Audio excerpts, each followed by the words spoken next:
Hello hi అండి నమస్తే welcome back to mummies kitchen. ఇవాళ స్పెషల్ రెసిపీ వచ్చేసి అటుకులు బంగాళదుంపతో ఒక మంచి టేస్టీ స్నాక్ రెసిపీ ప్రిపేర్ చేస్తున్నానండి. ఈ కట్లెట్ వచ్చేసి చాలా టేస్టీగా క్రిస్పీగా ఉంటుందండి. అతి తక్కువ టైంలోనే ఈజీగా ప్రిపేర్ చేసేసుకోవచ్చు.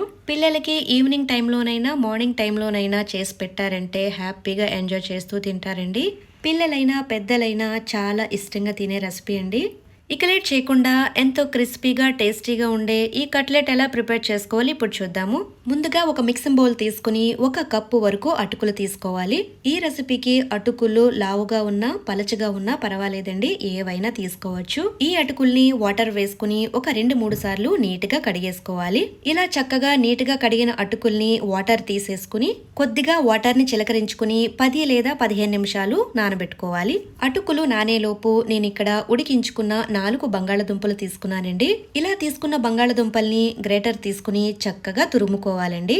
ఇలా తురుముకుని తీసుకోవడం వల్ల మనం కట్లెట్ ప్రిపేర్ చేసుకునేటప్పుడు గడ్డలేమీ లేకుండా ఉంటాయండి. చూసారు కదండి, బంగాళదుంపల్ని ఇలా తురుముకుని తీసుకోవాలి.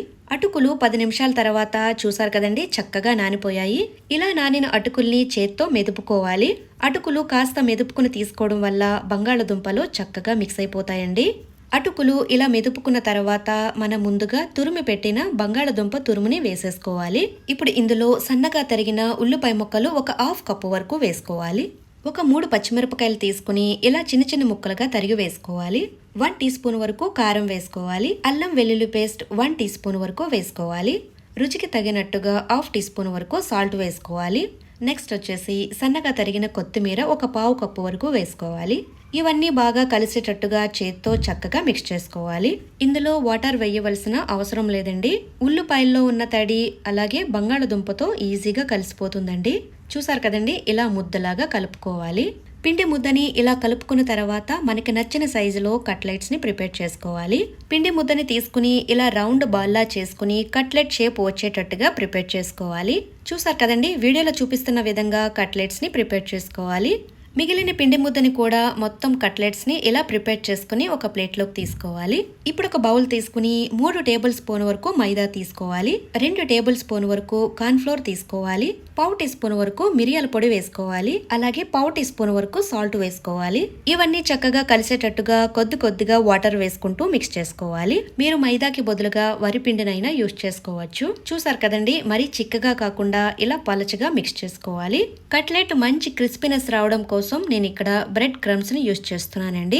ఇప్పుడు మనం మిక్స్ చేసుకున్న కార్న్ ఫ్లోర్ వాటర్ లో ప్రిపేర్ చేసిన కట్లెట్ ని వేసి డిప్ చేయాలి. ఇలా డిప్ చేసిన కట్లెట్ ని తీసుకుని బ్రెడ్ క్రమ్స్ తో కోట్ చేయాలండి, ఎక్కడా గ్యాప్ లేకుండా. బ్రెడ్ క్రమ్స్ లో కోట్ చేసిన తర్వాత వెంటనే ఆయిల్ లో వేసేసుకోవాలి.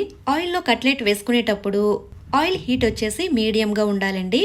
ఎక్కువ హీట్ ఉన్నప్పుడు కట్లెట్ ఆయిల్లో వేస్తే కనుక బ్రెడ్ క్రమ్స్ పైన మాడిపోయి లోపల వరకు కుక్ అవ్వదండి. స్టవ్ ని మీడియం ఫ్లేమ్ లో పెట్టుకుని నిదానంగా ఫ్రై చేసుకోవాలి. 3 లేదా 4 నిమిషాలు ఫ్రై చేసుకున్న తర్వాత చూసారు కదండి చక్కగా వేగిపోయాయి. ఇప్పుడు ఒక ప్లేట్ లోకి తీసుకుందాము. మిగిలిన కట్లెట్స్ ని కూడా ఆయిల్లో ఇలా చక్కగా ఫ్రై చేసుకోవాలి. చూసారు కదండి, ఇలా ప్రిపేర్ చేసి పిల్లలకి ఇచ్చారంటే చక్కగా తింటూ ఎంజాయ్ చేస్తారండి. పెద్దలైతే పచ్చిమిరపకాయ మధ్యలో నంచుకుంటూ కట్లెట్స్ ని తిన్నారంటే చాలా టేస్టీగా ఉంటాయండి. ఇంట్లో అటుకులు బంగాళదుంప ఉన్నాయంటే తప్పకుండా ఈ రెసిపీని ట్రై చేయండి. ఇక వీడియో నచ్చినట్లయితే లైక్ అండ్ షేర్ చేయండి, సబ్స్క్రైబ్ చేసుకోండి. మరిన్ని స్పెషల్ వీడియోస్ కోసం బెల్ ఐకాన్ ప్రెస్ చేయండి. Thank you for watching mummies kitchen Telugu.